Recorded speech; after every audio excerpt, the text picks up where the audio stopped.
Acclamez royalement le Seigneur Jésus.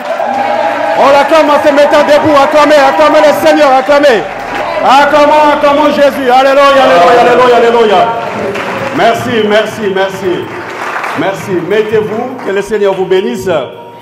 Quelle joie immense. Vous régorgez déjà la joie. Et je suis très content et très joyeux d'être là cet après-midi à parler de la part de notre Dieu. Mais toutefois, au préalable, je voulais saluer notre Dieu qui est là cet après-midi. Et surtout, le couple pastoral Papi Koumou qui m'ont fait honneur après 14 ans, si ma mémoire est bonne. C'est une autre salle que c'est là. J'avais intervenu à 14 ans, la veille de mon mariage.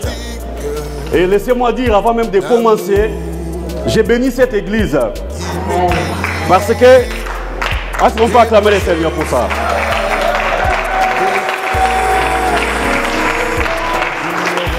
Laissez parler aujourd'hui mon cœur, parce que l'occasion m'est accordée.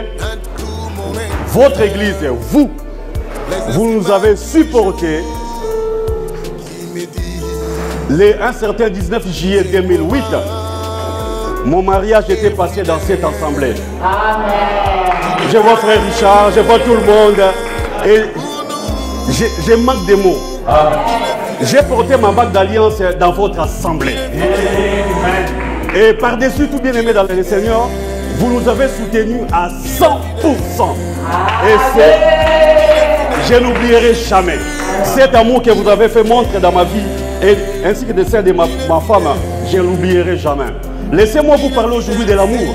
L'amour, c'est que vous avez montré à ma personne.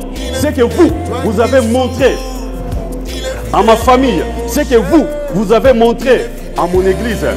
Dieu m'a fait grâce aujourd'hui, ça fait 10 ans que je dirige une église, que je suis devenu pasteur d'une église où le Seigneur est en train aussi d'agir et de se manifester chaque jour.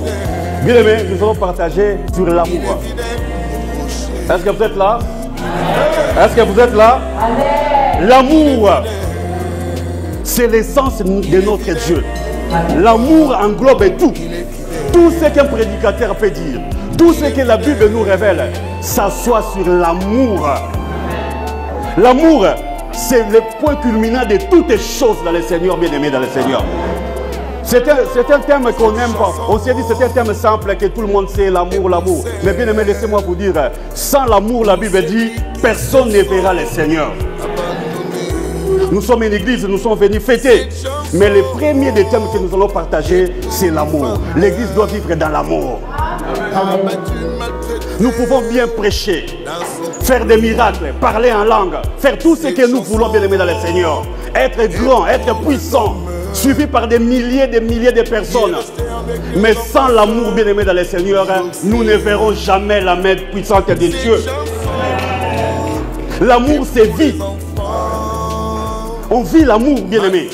Je vais vous choquer en disant, l'amour, ce n'est pas une prédication, ce n'est pas une exhortation, ce n'est pas un enseignement, mais c'est un fait réel hebdomadaire que tu dois vivre. L'église aujourd'hui, si elle est malade, c'est parce que nous manquons l'amour. Je vais lire un passage dans le livre de Jean, chapitre 13, versets 34 à 35. Je répète, Jean 13, versets 34 à 35. Les Écritures témoignent. Jean 13, versets 34 à 35. La Bible dit, « Je vous donne un commandement nouveau. Aimez-vous les uns les autres comme je vous ai aimé. Vous aussi, aimez-vous les uns les autres. » Écoutez-moi bien, le Seigneur. 35. « À ceci, tous connaîtront que vous êtes mes disciples si vous avez de l'amour les uns pour les autres. » Parole du Seigneur. Parole du Seigneur. La Bible dit, à ceci, le monde saura, le monde connaîtra que vous êtes enfants de Dieu. Laissez-moi dire à quelqu'un ce matin, l'amour, c'est un signe extérieur. Est-ce que tu peux dire à ton voisin, extérieur? C'est un signe extérieur. Ce n'est pas une chose intérieure. Ça doit se caractériser. Ça doit se extérioriser. Ça doit se voir. Si l'église n'a pas l'amour bien-aimé, vous n'irez pas loin. Aujourd'hui, nous fêtons le 20 ans de cette église bien-aimée. Mais mon vœu le plus ardent est que cette église aille de l'avant, totalise 50, 100, 150 ans, 200 ans par la grâce de Dieu. Amen. Mais n'oublions pas, au-delà de tout, il y a l'amour. La Bible nous dit, le plus grand commandement que Dieu nous laisse, c'est l'amour. Nous devons nous aimer les uns pour les autres. Nous devons avoir l'amour. C'est ce qui nous manque dans l'église d'aujourd'hui. Nous avons tout, les salles, l'onction, les paroles, les enseignements, le vu. Mais ce qui nous manque, c'est l'amour bien-aimé. Mission ciel ouvert. Église France pour Christ. Ciel ouvert. Ayons l'amour des uns pour les autres. C'est lui qui est à tes côtés, bien-aimé. C'est ton frère, c'est ta soeur. Manifeste cet amour. L'amour se manifeste par des signes. J'ai témoigné ce que vous avez fait à mon égard. L'amour que vous avez fait montre dans mon ministère. C'est ça ce que Dieu veut que nous puissions montrer. Il y a deux sortes d'amour. Il y a l'amour agapao et l'amour philéo. Directement, nous allons les définir ceci. L'amour agapao, c'est l'amour qui vient de Dieu. L'amour qui tire sa source dans le chef de notre Dieu. Et il y a aussi l'amour philéo. L'amour philéo, c'est l'amour qui vient des hommes. L'amour avec intérêt. Mais l'amour agapao, l'amour de Dieu, c'est l'amour qui n'a pas d'intérêt. Alléluia. Tu ne vas pas aimer ton frère. Tu ne vas pas respecter ton frère à cause de son rang social. Tu vas aimer ton frère tel qu'il est. Est-ce que l'église est là? Est-ce que l'église est là? Dans le livre de 1 Corinthiens 13, la Bible nous dit, l'amour ne soupçonne pas. Est-ce que quelqu'un peut dire amen? L'amour ne soupçonne pas, bien-aimé.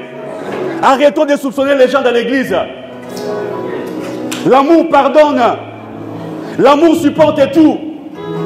L'amour n'enfle pas d'orgueil.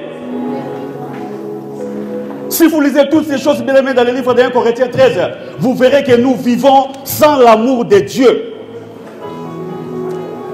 La Bible dit, les connaissances passeront, les prophéties passeront, les enseignements passeront, mais l'amour restera, bien-aimé, dans le Seigneur. Un enfant de Dieu, on les voit par ce qu'il dégage. Je pense bien même, comme la Bible nous dit à Antioche, c'était la première fois qu'on appelle les disciples chrétiens. La première des choses que les gens ont vu dans ces chrétiens-là, dans ces disciples-là, c'était l'amour qui dégageait. C'était l'amour.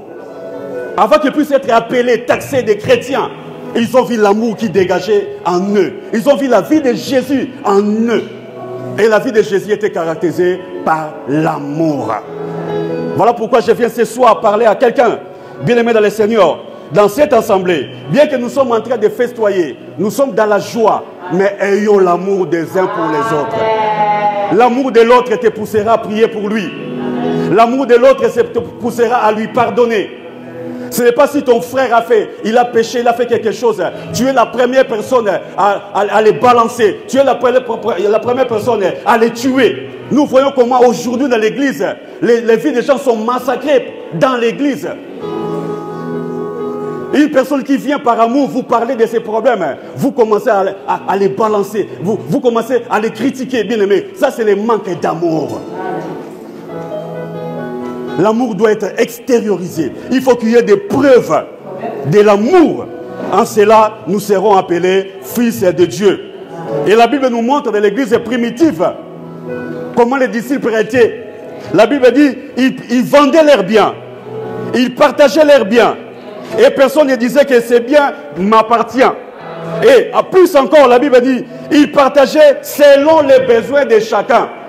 Imaginez une seconde, bien aimé, dans notre siècle, dans notre monde d'aujourd'hui, des WhatsApp, des Facebook, des réseaux sociaux, que vous vendiez vos biens à vous, que vous les rameniez à l'église, afin qu'on puisse les partager à tout le monde.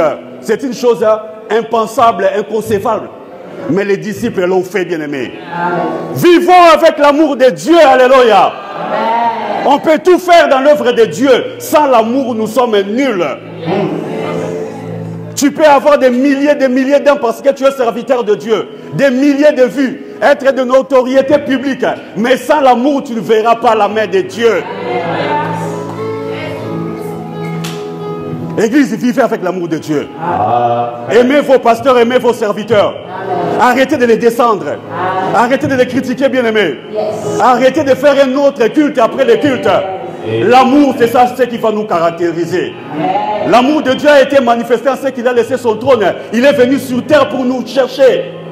Et ce n'était pas fini. La Bible dit c'est par amour aussi qu'il est allé à la croix mourir à notre place. Et ce n'est pas fini. La Bible nous montre qu'il est ressuscité et assis à la droite de Dieu, intercédant pour nous par amour, bien-aimés. Et enfin, cet amour va pousser encore ce grand Dieu à revenir un jour, afin que là où il est, que nous y soyons aussi. L'amour de Dieu, l'amour de Dieu.